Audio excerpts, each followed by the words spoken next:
Donald Trump entró en modo de contención total, a medida que los archivos vinculados a Jeffrey Epstein continúan revelando conexiones incómodas. No solo nombres sueltos, sino relaciones, registros y decisiones institucionales que plantean preguntas profundas. Y en el centro surgió una maniobra que muchos califican como deliberada. El Departamento de Justicia de los Estados Unidos envió al Congreso una carta de 6 páginas acompañada de una supuesta lista de personas políticamente expuestas mencionadas en los archivos.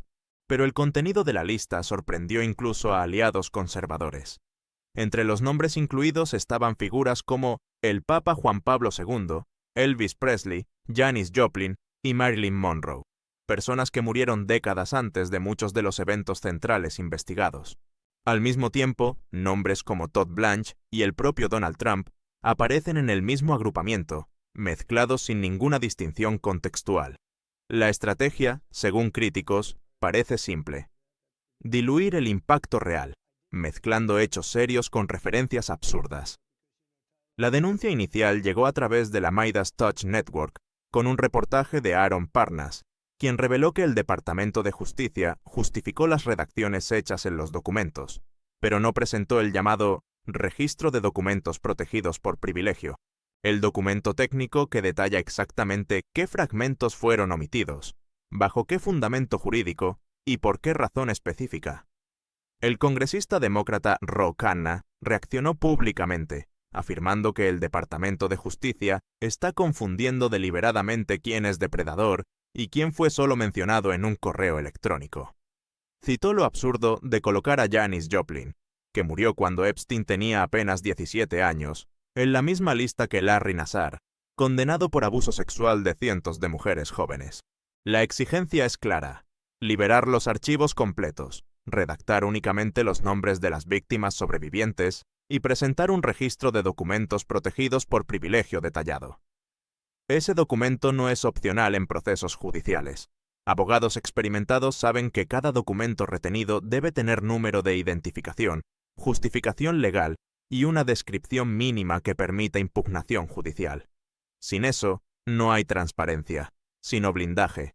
Mientras tanto, el Departamento de Justicia también sostiene que ningún juez podría obligar el cumplimiento integral del llamado Epstein Transparency Act.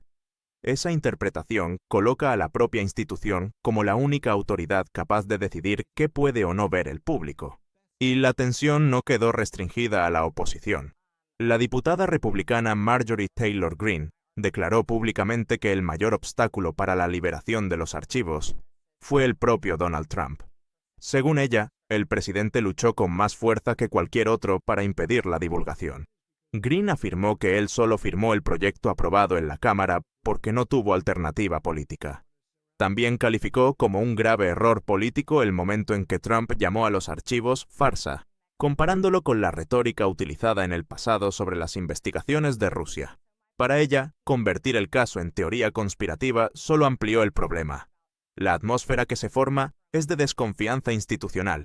Si no hay nada que ocultar, ¿por qué tanto esfuerzo para controlar cada línea revelada? Y esta es solo la primera capa de la historia. Si alguien todavía pensaba que esto era apenas una disputa doméstica en Washington, bastó mirar más allá de las fronteras de Estados Unidos para comprender la magnitud del impacto. Mientras el gobierno intenta controlar la narrativa interna sobre los archivos de Jeffrey Epstein, el mundo observa y reacciona. En la Conferencia de Seguridad de Múnich, uno de los foros diplomáticos más relevantes del planeta, los representantes estadounidenses enfrentaron risas contenidas y miradas incrédulas de líderes europeos. Cuando el embajador Mike Waltz exaltó supuestos logros de 8 guerras terminadas y reforzó el discurso de que Donald Trump sería un presidente de la paz, la reacción en el auditorio fue incómoda. Kaja Kallas, jefa de la política exterior de la Unión Europea, apenas logró disimular su expresión de incredulidad. En el mismo evento, el senador republicano Tom Tillis, de Carolina del Norte, junto a la senadora Jeanne Shaheen, lanzó una advertencia directa sobre la retórica relacionada con Groenlandia. Recordó que 55.000 indígenas groenlandeses tienen voz, tienen identidad, y no son una pieza en un tablero geopolítico. La intervención se volvió aún más firme cuando el primer ministro de Groenlandia, Jens Frederik Nielsen, cuestionó públicamente qué ocurriría con el orden global si una nación de la OTAN amenazara a otra. Pedro Sánchez, líder del gobierno de España, planteó otro punto incómodo. Señaló que Estados Unidos podría invertir cerca de 946.000 millones de dólares en la próxima década para modernizar su arsenal nuclear. Una cifra que, según especialistas, podría erradicar la pobreza extrema global. En paralelo, crece la percepción de prioridades distorsionadas. Hillary Clinton fue aún más directa. En una declaración pública afirmó que Trump habría traicionado los valores de Occidente, la Carta de la OTAN y principios básicos de derechos humanos. Para ella, el modelo de poder que se estaría siguiendo se aproxima peligrosamente a regímenes que operan sin rendición de cuentas. Entre bastidores, incluso figuras conservadoras admiten incomodidad. El gobernador Chris Sununu describió el movimiento como temporal, calificando el fenómeno como un culto a la personalidad. Mencionó nombres como Marco Rubio y Lindsey Graham, recordando que ambos ya habían criticado a Donald Trump en el pasado. Y mientras aumenta la tensión diplomática, surge un frente paralelo en Europa. La Fiscalía de París anunció la creación de un equipo especial de magistrados para analizar posibles conexiones francesas en los archivos de Epstein. Francia no espera autorización estadounidense para investigar, actúa de manera independiente.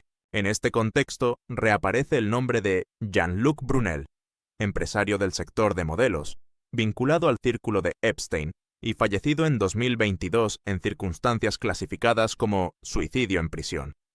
El caso está siendo reevaluado por las autoridades francesas. La narrativa, por lo tanto, ahora involucra diplomacia, alianzas militares, liderazgo moral e investigaciones internacionales. Y a medida que surgen nuevas piezas, la pregunta deja de ser quién está en la lista y pasa a ser quién está dispuesto a enfrentarla. Ahora la pregunta dejó de ser política, se volvió moral, porque cuando miras con calma las conexiones reveladas, los registros escritos, correos electrónicos, encuentros y nombres propios, lo que emerge es un patrón. Tom Barrack, que hoy ocupa una posición diplomática de alto nivel en Estados Unidos, intercambió mensajes directos con Jeffrey Epstein en agosto de 2011. En uno de los correos, Barrack escribió que había hablado con un sultán que apreciaba mucho a Epstein y describió al financista como un cerebro de primera clase dentro de un ser humano de primera clase.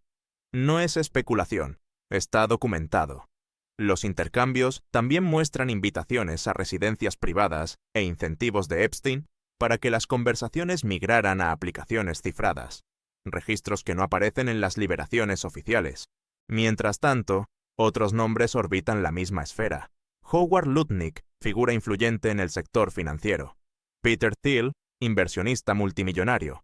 Elon Musk, Dr. Mehmet Oz, quien según informes, habría invitado a Epstein a un evento social por el día de San Valentín.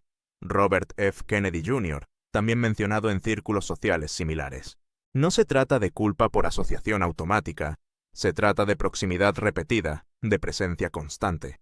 También hay episodios jurídicos que refuerzan el contexto. En el caso E. Jean Carroll, Donald Trump fue considerado responsable civilmente por agresión sexual por un jurado federal. Durante el proceso, la abogada Roberta Kaplan condujo una línea de cuestionamiento incisiva. Cada vez que era confrontado con acusaciones, interferencia rusa, fraude electoral, agresión, Trump respondía con la misma palabra, farsa. Kaplan demostró cómo esa repetición crea un blindaje retórico, pero no altera hechos documentados. Y mientras el debate interno se intensifica, figuras como Tim Dillon, comentarista conservador, han comenzado a criticar públicamente la actuación de la fiscal general Pam Bondi, sugiriendo falta de preparación ante la dimensión de lo que se está enfrentando. En el exterior, los líderes continúan reaccionando. Hillary Clinton habló de traición a los valores occidentales. Pedro Sánchez advirtió sobre prioridades presupuestarias. Jens Frederik Nielsen cuestionó el equilibrio geopolítico. Tom Tillis defendió el respeto hacia aliados estratégicos. Lo que une todos estos puntos es un hilo conductor de poder, influencia y decisiones tomadas lejos del escrutinio público. Y ante esto, queda una pregunta que nadie puede ignorar. Si la verdad se expone completamente, ¿cuántas estructuras permanecerán en pie? Ahora quiero escucharte. ¿Crees que todos los archivos deben ser liberados íntegramente, con protección solo para las víctimas? Deja tu opinión en los comentarios. Si este contenido te aportó claridad e información seria, haz clic en Me gusta, suscríbete al canal y fortalece el periodismo independiente. Muchas gracias por ver hasta el final y hasta el próximo contenido, porque cada día surgen más revelaciones y todo esto se vuelve más profundo.